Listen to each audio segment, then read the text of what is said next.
হুজাইৰ বিখ্যাত ৰাস মেলাৰ সমাপ্তি।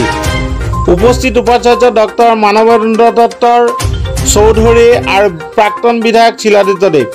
হুজাই চহৰৰ উপকণ্ঠ চিলিগুৰি বিস্তৃত 24 বছৰ আগতে শ্ৰী শ্ৰী বৃদ্ধ প্ৰভুৰ হাত ধৰি আৰম্ভ হোৱা ঐতিহ্যবাহী ৰাস মেলাৰ এইবাৰৰ সফল সমাপ্তি ঘটিল। প্ৰথমবাৰৰ বাবে 2001 চনৰ নৱেম্বৰ মাহত আৰম্ভ হোৱা এই বিখ্যাত ৰাস মেলা চলিত বছৰৰ 4 নৱেম্বৰত আৰম্ভ হৈ 12 নৱেম্বৰত সমাপ্তি হয়। মেলাৰ অন্তিম দিনা সন্ধিয়া মেলা প্ৰাংগণত উপস্থিত আছিল ৰবীন্দ্ৰনাথ ঠাকুৰ বিশ্ববিদ্যালয়ৰ উপাচাৰ্য তথা বিশিষ্ট শিক্ষাবিদ ডক্টৰ মানৱেন্দ্ৰ দত্ত চৌধুৰী, লগতে হুজাইৰ প্ৰাক্তন বিধায়ক আৰু ৰাজ্যিক ভাষিক সংখ্যালঘু উন্নয়ন বৰ্ডৰ অধ্যক্ষ শিলাদিত্য দেৱ। অতিথিসকলে অচিনি ৱেলফেয়াৰ ছ'চাইটি AWS আয়োজিত অনুষ্ঠানত প্ৰায় 100 বিঘা ভূমিত বিস্তৃত ৰাসমেলা প্ৰাংগণ আৰু প্ৰদৰ্শনী পৰিদৰ্শন কৰে। তাত বিজ্ঞাপন, কৃষি, স্বাস্থ্য সজাগতা, সমাজসেৱা তথা ৰামায়ণ মহাভাৰতৰ কাহিনী নিৰ্ভৰ কলাকৃষ্টিৰে পৰিপূৰ্ণ প্ৰদৰ্শনী পৰিদৰ্শকসকলক আকৰ্ষিত কৰে। প্ৰদৰ্শনী পৰিদৰ্শনৰ অন্তত শ্ৰী শ্ৰী বৃদ্ধ প্ৰভুৰ উপস্থিতিত অতিথিক সম্বৰ্ধনা জনাই অচিনি ৱেলফেয়াৰ ছ'চাইটিৰ পদাধিকাৰীয়ে। উপাচাৰ্য ডক্টৰ মানৱেন্দ্ৰ দত্ত চৌধুৰীয়ে এই সুযোগত কৈছিল, বৃদ্ধ প্ৰভুৰ ৰাসমেলা আৰু প্ৰদৰ্শনী অসমৰ সামাজিক আৰু সাংস্কৃতিক ঐতিহ্যৰ এক জ্বলন্ত উদাহৰণ। ছ'চাইটিয়ে 24 বছৰ ধৰি যিভাৱে সমাজসেৱা, স্বাস্থ্য সজাগতা আৰু দুৰ্যোগ ব্যৱস্থাপনাৰ কাম আগবঢ়াইছে সেইটো অত্যন্ত প্ৰশংসনীয়। তেখেতে লগতে ঘোষণা কৰে যে ৰবীন্দ্ৰনাথ ঠাকুৰ বিশ্ববিদ্যালয়ৰ পক্ষৰ পৰা এই ৰাস মেলাৰ ঐতিহাসিক গুৰুত্ব বিশ্ববিদ্যালয়ৰ দৰবাৰত প্ৰতিপন্ন কৰিবলৈ বিশেষ পদক্ষেপ গ্ৰহণ কৰা হ'ব। প্ৰাক্তন বিধায়ক শিলাদিত্য দেৱে নিজৰ প্ৰতিক্ৰিয়াত কয়, তেখেতে আগন্তুক বছৰ ৰম্য জয়ন্তী উপলক্ষে বিশেষ পদক্ষেপ গ্ৰহণ কৰি মেলাখনক অধিক ব্যাপ্তি দিবলৈ আশ্বাস প্ৰদান কৰে। সম্বৰ্ধনা অনুষ্ঠানত যমুনামুখ মহাবিদ্যালয়ৰ অধ্যক্ষ JK দাসো উপস্থিত থাকি ৰাস মেলাৰ আৰু প্ৰদৰ্শনীয় প্ৰশংসনীয় কৰে। মেলাখনলৈ হুজাই জিলাৰ লগতে ৰাজ্যৰ বিভিন্ন প্ৰান্তৰ পৰা অহা দৰ্শকে উপচি পৰা ভিৰে মেলাখনক উৎসৱমুখৰ কৰি তোলে। ৰবীন্দ্ৰনাথ ঠাকুৰ বিশ্ববিদ্যালয়েৰ সম্মানীয় উপাচাৰ্য অধ্যাপক ডক্টৰ মানবেন্দ্ৰ দত্ত চৌধুৰী মহোদয়, আমি তেখেতৰ পৰা অলপ মন্তব্য বিচাৰিম। তেওঁলোকে ৰাসমেলা চাবলৈ কেনেকৈ অনুভৱ হৈছে ছাৰ? হয়, প্ৰথম আমি এতিয়ালৈকে কমপ্লিট চাব পৰা নাই, অলপ পিছত গৈ চাম।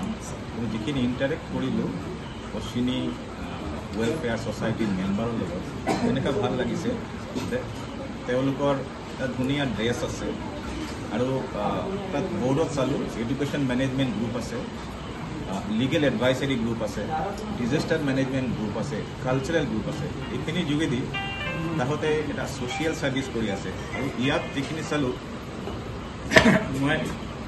মই আহোঁতে যিটো মেলা হৈ আছে তাৰ মাজত এটা ইকনমিক এটা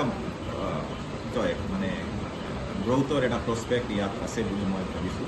পুৰাটো এতিয়াও চাব পৰা নাই, চাই আৰু গম পাম কেনেকৈ কি কৰি আছে। আৰু বৃদ্ধ প্ৰভুৰ আশ্ৰমটো চালোঁ আহোঁতে, প্ৰথমবাৰ মই আহিছোঁ।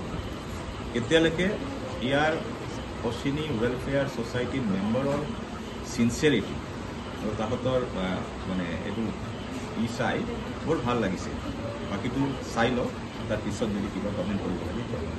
আমাৰ ইয়াত উপস্থিত আছে আমাৰ যমুনামুখ কলেজৰ সন্মানীয় অধ্যক্ষ ডাঙৰীয়া, তেখেতৰ পৰা অলপ মন্তব্য বিচাৰিম। ছাৰ, আপুনি ৰাসমেলালৈ আহিছে, আপোনাৰ অনুভূতি কেনেকৈ? হয়, মই প্ৰথমবাৰৰ বাবে আহিছোঁ। খুব ভাল পাইছোঁ প্ৰাৰম্ভিকভাৱে। আচলতে মই গোটেইখিনি ভ্ৰমণ কৰিবলৈ পোৱা নাই, আগে অহাও নাই, প্ৰথমবাৰৰ কাৰণে আহিছোঁ।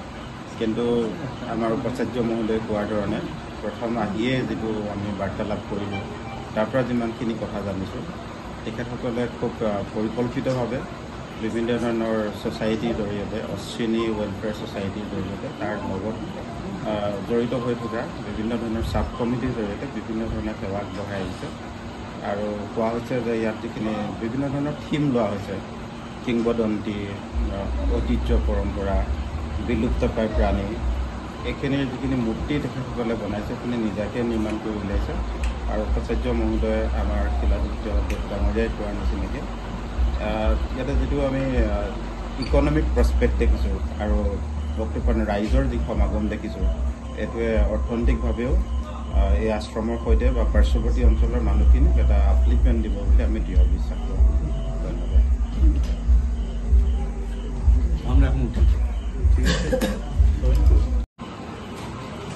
বিধায়ক মহোদয়, আজি আপুনি ৰাসমেলাত আহিছে, কেনেকুৱা অনুভৱ হৈছে? আমাৰ বৃদ্ধ প্ৰভুৰ আশ্ৰমত প্ৰত্যেক বছৰে ৰাস মেলা পাতে আৰু এক প্ৰকাৰে চাব গ'লে মই প্ৰত্যেক বছৰে আহোঁ। বিগত প্ৰায় ৬-৭ বছৰটো হ'ব চাগে আৰু বেছি হ'ব। আৰু আমাৰ প্ৰভু নিজ হাতেৰে তেখেতে মূৰ্তি বনায়, প্ৰদৰ্শনী তেওঁ নিজে বনায় আৰু চাবলগীয়া। আৰু মই এটা কথা ক'ম, বিশেষকৈ অসমৰ বিভিন্ন ঠাইৰ পৰা মানুহ ইয়ালৈ আহে চাবলৈ। আৰু তেওঁৰ যিটো থিম, আমাৰ সৰু সৰু ল'ৰা ছোৱালীসকলে চাই পেলাই উপকৃত হয়।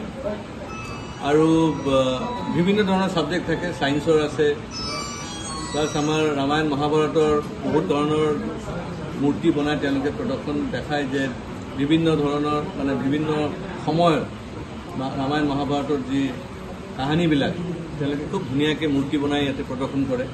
সেইকাৰণে বহুত ধুনীয়া, বহুত চাবলগীয়া। আৰু মোৰ এতিয়াও মনত আছে, আমি 2000 কিমান চনত আহিছিলোঁ নাই, আমাৰ মুখ্যমন্ত্ৰী ডাঙৰীয়া 2019ত আমি ইয়াতে ৰাস মেলাৰ লগতে আমি পঞ্চায়ত মেলা আমি পাতিছিলোঁ। তেতিয়া আমাৰ মুখ্যমন্ত্ৰী ডাঙৰীয়া, সেই সময়ত মুখ্যমন্ত্ৰী ডাঙৰীয়া তেখেতো আহিছিলে আৰু বহুত ডাঙৰ এটা প্ৰগ্ৰাম হ'ল।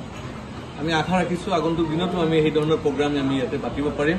তেতিয়াহ'লে আমাৰ এই অঞ্চলৰ মানুহখিনি মানে আমাৰ নিজৰ সংস্কৃতি কালচাৰৰ বিষয়ে তেওঁলোকে আৰু ভালকৈ জানিব পাৰিব। আমাৰ ইয়াত উপস্থিত আছে মোৰ ফালে